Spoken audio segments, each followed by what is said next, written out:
We are launching a deep dive today into something uniquely challenging. Yeah. It's this gap between our modern romantic ambition and our actual skill set. It's huge.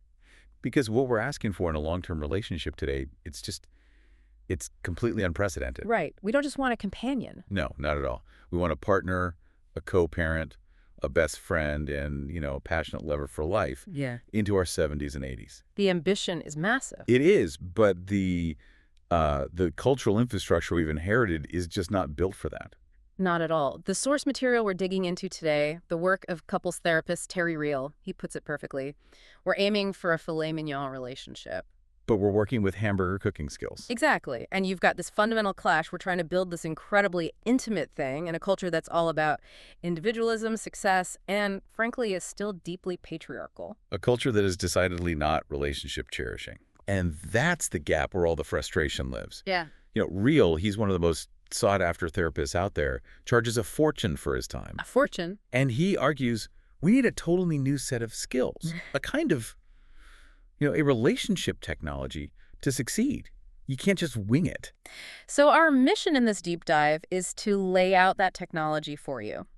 We're going to go beyond the usual cultural advice and get into the real, actionable, and honestly often counterintuitive steps you need. To move from just surviving to actually thriving. So the thing that immediately jumps out is this idea that a good long-term connection isn't about spontaneity. Not at all. It requires skill, full stop. Yeah. And we all say relationships take work, but what does that work actually? What does it look like? That's the starting point. Yeah. You have to get the basic rhythm of any partnership, which he calls the endless dance of harmony, disharmony, and repair. Okay. This cycle is natural. It's unavoidable. Disharmony just means you had a fight, a miscommunication, whatever. It's not the problem. So if disharmony isn't the problem, what is? Why do so many couples get stuck? They get stuck because they never get to step 3. They just cycle between harmony and disharmony. Harmony, disharmony. No repair. With no repair. Because they just don't have the tools. Yeah. And their default, what we're all taught, is to criticize. Or to just, share your misery. Which feels like it should work, but it never does. It's the absolute worst way to motivate another human being. So if criticism is out, what's in? What are the 3 steps to actually, get what you want constructively? The first step is you have to dare to rock the boat. Okay. You have to tell the truth, but skillfully. And this is terrifying for a lot of people. Your body is convinced that telling the truth is going to blow everything up. So give me an example, not you're always late. Right. Not that. Instead, you speak from yourself. When you get home 15 minutes after we agreed, I feel lonely and like I don't matter.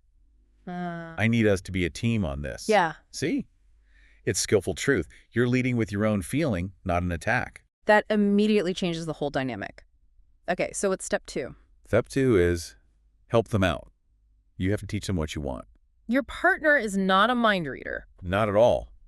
We have this fantasy that if they really loved us, they'd just know. It's a total fantasy. So you have to be explicit. Very. Don't just complain about what they're doing wrong. Tell them what you want them to do right. Like, hey, I'd rather you text me 5 minutes before you leave work, not when you're halfway home. It just gives me peace of mind. Clear, proactive instruction. Exactly. And then step 3, which this one feels like the hardest, especially when you feel like you've been wronged. Oh, it's the most counterintuitive. Yeah. Step 3 is to reward them when they start to give it to you, even if it's a half-assed job. Even if it's not perfect. Especially if it's not perfect. You have to reinforce the positive effort. If they try, and you criticize them because they didn't do it perfectly, They learn to stop trying. they learn to quit. But if you reward the effort, they learn to try harder next time. So if your partner folds like half the laundry, you don't say, what about the towels? No. You say, thank you so much for tackling the shirts. That means the world to me. Okay. Because if you only reward perfection, you guarantee nothing ever changes. Rewarding effort gets you more. Criticism gets you paralysis. That shift is, it's huge. From critic to coach. But okay, let's zoom out a bit because we have to talk about the cultural container all this is happening in. Right. We just do not live relationally in America. We live individualistically. Our whole model is based on control, on hierarchy. The patriarchal dominance model. And that model, when you bring it into intimacy, It's just obsolete. It's destructive to what we're trying to build. And this plays out differently for men and women based on traditional roles. It does. For men, the relational work is really about moving into true vulnerability, which means deconstructing that old model of masculinity where strength was, being invulnerable. Never showing pain. Right. You have to open your heart, which can feel like a radical betrayal of everything you were taught. And for women, the work is moving past what Terry Real calls resentful accommodation. Oh, that's such a powerful phrase. It's that toxic loop where one partner, often the woman, takes on all the responsibility for the relationship. The calendar, the finances, the emotional temperature. The fixer. The fixer. But she does it with this underlying resentment, feeling like she's owed something for all her hard work.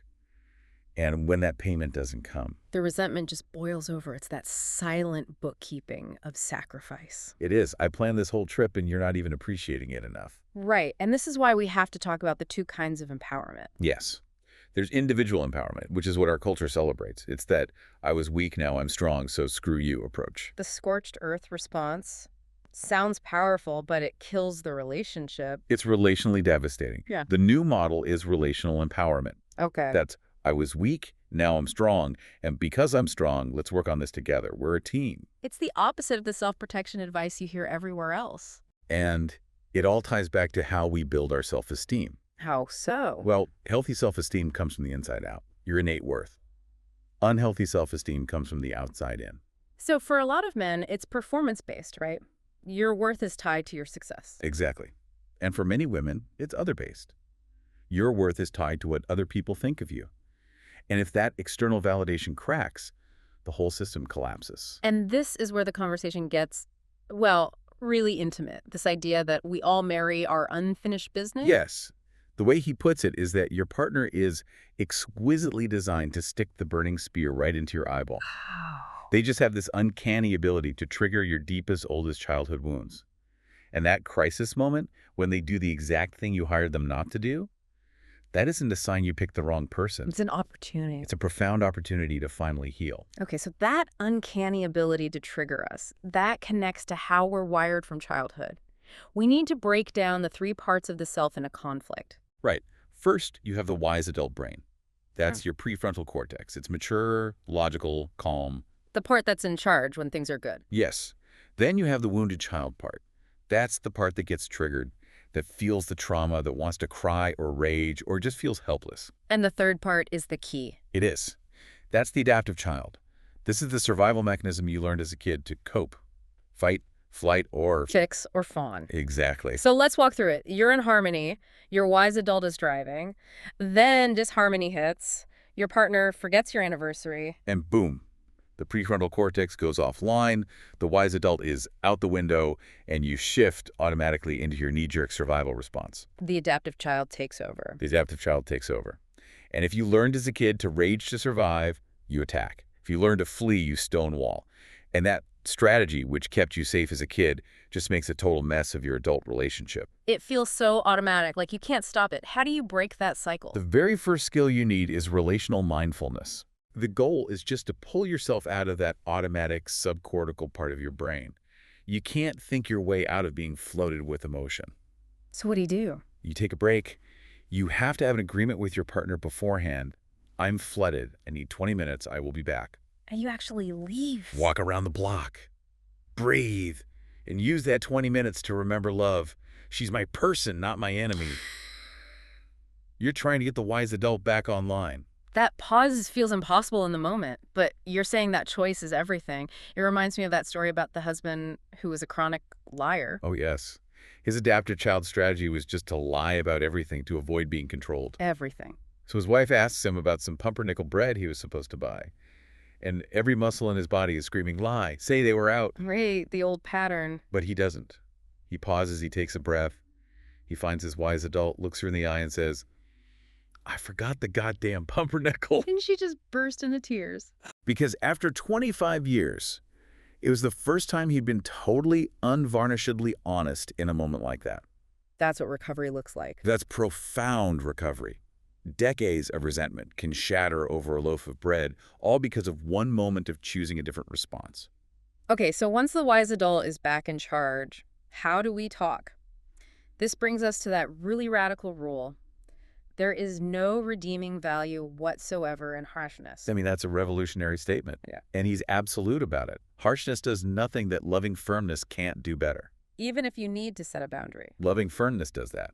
If Yeah. you need to express pain, loving firmness does that more effectively than rage ever could. And this applies to our inner critic too, the way we talk to ourselves. Absolutely. You have to stop being harsh to yourself, stop letting your partner be harsh to you, and stop being harsh to your partner. Period. So if you have to raise a difficult topic, let's say you're worried about your partner's drinking or spending, how do you do that without harshness? You have to lead with tenderness.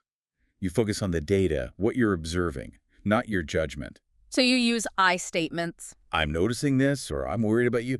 Not you are irresponsible.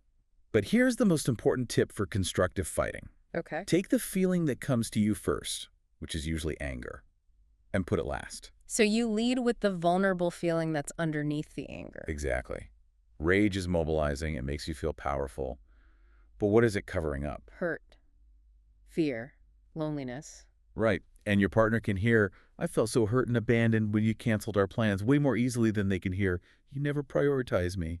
This also gets into the dynamic of the fight itself, the one-up and the one-down positions. Yeah, those are both adaptive child roles. If you're the one-up fighter, the big righteous one, Your job is to get smaller. your job is to yield, to come off your high horse, show some vulnerability, and just ask, what do you need from me right now? And if you're the one-down fixer, the codependent one who's just terrified of rocking the boat, Your job is to get bigger, to find your courage and lean in. You have to stand up for the health of the relationship, the biosphere, as he calls it. standing up for your needs isn't selfish. It's necessary. You can't love from that small, one-down position. Love requires democracy. I think the most transformative idea in all of this, for me, is that the healing doesn't come from your partner finally changing. No. It comes from you stopping your own pattern, dealing with your own inner kid, and just responding in a new way. We spend so much energy trying to get the other person to give us what we think they owe us. The new news is, if they won't give it to you, you give it to you. So when you feel that old abandonment, you turn inward. You turn to your own wounded child and you say, look, they might be checking out right now, but I am not. I got you, kid. That's maturity. But this work can feel so scary, especially for couples in that alone together phase. Yeah. Sitting in silence at dinner. Not because there's nothing to say, but because there's too much to say and no safe way to say it. The fear is always that the truth will just blow up the relationship. But you have to get the skills first. And honestly, the truth is usually less dangerous than the weight of the resentment you build by staying silent. Let's talk about support systems. Everyone needs to vent, but where's the line between getting help and just betraying your partner? The rules are really clear on this. First, do not complain about your spouse to your family, especially not your mother or mother-in-law, Why not? because it creates a permanent rift. It's totally unfair to your partner, and it poisons the whole system. And what about friends? Because they often just tell you you're right and he's wrong. That's the danger. Right. You have to train your friends to support relational empowerment, not individual empowerment. So you tell them. You tell them, I need you to support the marriage here. What can I do differently? Don't let them just fuel your righteousness. Get support that helps you solve a problem, not just escape it. This brings us to what feels like the most critical question. For any relationship that feels stalled or just miserable. This is the relational reckoning question. It's the tool for deciding whether to stay or go. Okay, what is it? You have to ask yourself, am I getting enough here to make grieving what I'm not getting worth my while? Wow. That's a profound question. Because it admits that every relationship involves grief. Every single one. And if the answer is yes, if you're getting enough good stuff, then you have to stop the bitterness, grieve the fantasy, and embrace the real partner you have. And if the answer is no, Then you try therapy, you try these skills, and if it still doesn't work, maybe you leave. But the one thing you cannot do is just keep living like a resentful victim, waiting for a debt that will never be paid. so if you boil this whole deep dive down, it really comes back to democracy and courage. Looking at yourself on that seesaw. And asking, if you're big, get small. If you're small, get big. It's about moving from me versus you to us versus the problem. And you have to remember, learning these skills, it's not optional. It is in your own self-interest. You do this work for yourself, for your partner, for your kids. For the planet even. I mean, yes, the dominance model is obsolete everywhere, and the rewards for this work are huge. Better health, a happier partner, a better sex life, it's all connected. This work is hard, but it's really an invitation to heroism. It's the path to peace. So we'd encourage you to just take one of these skills. Mhm. Maybe it's relational mindfulness. Maybe it's just remembering to reward the half-assed job and apply it even badly in one small corner of your life. That small disruption of your old automatic cycle, that is the beginning of all the healing.